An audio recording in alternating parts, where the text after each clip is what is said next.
நம்ம சிஎஸ்கே வீரர்கள் எல்லாருமே சென்னை வந்த கையோட இப்போ ஒரு தீவிரமான பயிற்சியை வந்து ஸ்டார்ட் பண்ணியிருக்காங்க. இப்போதைக்கு நம்ம தலத்துணி ருத்ராஜ் அதிக நேரம் ப்ராக்டிஸில் வந்து ஈடுபட்டிருக்காங்களாம்.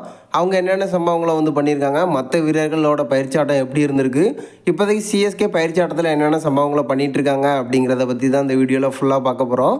அதுக்கு முன்னாடி சேனலுக்கு புதுசாக இருந்தீங்கன்னா சப்ஸ்கிரைப் பண்ணிக்காங்க. இந்த வீடியோக்கு ஒரு லைக் கொடுக்கலாம்னா லைக்கை கொடுத்துருங்க. நம்ம சிஎஸ்கே அணி பயிற்சி ஆட்டத்தை எப்போ ஸ்டார்ட் பண்ணுவாங்க அப்படின்னு எல்லாருமே வெயிட் பண்ணிட்டு இருந்த நேரத்தில் இன்றைக்கி மதியம் நம்ம சிஎஸ்கே பயிற்சியாளர்கள் எல்லாருமே வந்திருந்தாங்க. வந்த கையோட இப்போ ஒரு தீவிரமான பயிற்சியை வந்து ஸ்டார்ட் பண்ணியிருக்காங்க. அதில் குறிப்பாக பார்த்தீங்கன்னா புதிய வீரராக நம்ம ராகுல் சகார் வந்த உடனே ஒரு தீவிரமான பயிற்சியில் வந்து ஈடுபட்டிருக்காரு. குறிப்பாக நம்ம தலத்தோனி அதிக நேரம் வந்து பயிற்சியில் ஈடுபட்டிருக்காரு. ஃபஸ்ட்டு ஆரம்பத்துலேருந்து எண்டு வரைக்கும் ஃபுல்லாக பார்த்தீங்கன்னா நம்ம தலத்தோனி வந்து பேட்டிங் வந்து பண்ணிட்டு இருந்திருக்காரு. பேட்டிங்கோட வீடியோ கூட நான் பார்த்தேன். நம்ம தலத்தோனி செம ஷாட்டெல்லாம் வந்து ஆடிட்டு இருக்காரு. ஃபுல்லாக பார்த்தீங்கன்னா ஃபஸ்ட்டு வந்து டாட் பால் தான் வந்து வச்சுட்டு இருந்தார். அதுக்கப்புறமா ஃபுல்லாக பேட்டில் வாங்கி அதிரடியான ஆட்டத்தை வந்து வெளிப்படுத்திட்டு இருந்தார். இப்போதைக்கு வலை பயிற்சியில் நம்ம தலத்தோனி வேற லெவல் பேட்டிங் வந்து பண்ணிட்டு இருக்காரு. நம்ம தலத்தோனி பேட்டிங் பண்ணும்போதே தெரியுது ஒரு நல்ல ஃபார்மில் வந்து இருப்பார் அப்படின்னு. ஸோ எனக்கு தெரிஞ்சு இவரை வந்து பிளேயிங் லெவலில் ஃபுல்லாக வச்சுட்டு இருந்தாங்க அப்படின்னா கன்ஃபார்மாக நிறைய சிக்ஸை இவரோட பேட்டில் இருந்து வந்து எதிர்பார்க்கலாம்.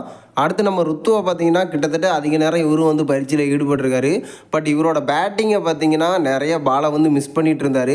பேட்லேயும் வந்து ஃபுல்லாக வாங்கி விளையாட முடியல அவரால். இப்போதைக்கு ஒரு மோசமான ஃபார்ம் அவுட்டில் இருப்பார் அப்படிங்கிற மாதிரி தான் வந்து வீடியோவை பார்க்கும்போது வந்து தோணுச்சு.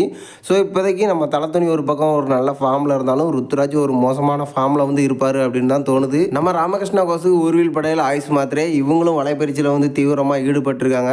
இப்போதைக்கு ஊர்வில் பட்டேல் ஒரு நல்ல ஃபார்மில் இருக்கிறதா வந்து சொல்லப்பட்டு இருக்கு. இவரும் நிறைய சிக்ஸெல்லாம் வந்து பயிற்சி ஆட்டத்தில் அடிச்சிருக்காரு.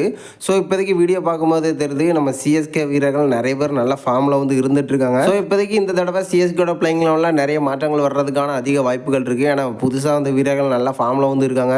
ஸோ இந்த வாய்ப்பை வந்து சிஎஸ்கே நல்லா யூஸ் பண்ணிட்டாங்க அப்படின்னா 6வது டிராஃபியை வின் பண்ணுறதுக்கான அதிக வாய்ப்புகள் இருக்குது அப்படின்னு தான் நான் நினைக்கிறேன். நீங்கள் என்ன நினைக்கிறீங்க? நம்ம சிஎஸ்கேட பயிற்சி ஆட்டமாக இருக்கட்டும், யாரோட பயிற்சிக்காக வந்து வெயிட் பண்ணுறீங்க அப்படிங்கிறத மறக்காமல் நம்மளோட கமெண்ட் பாக்ஸில் தெரிவிச்சிருங்க.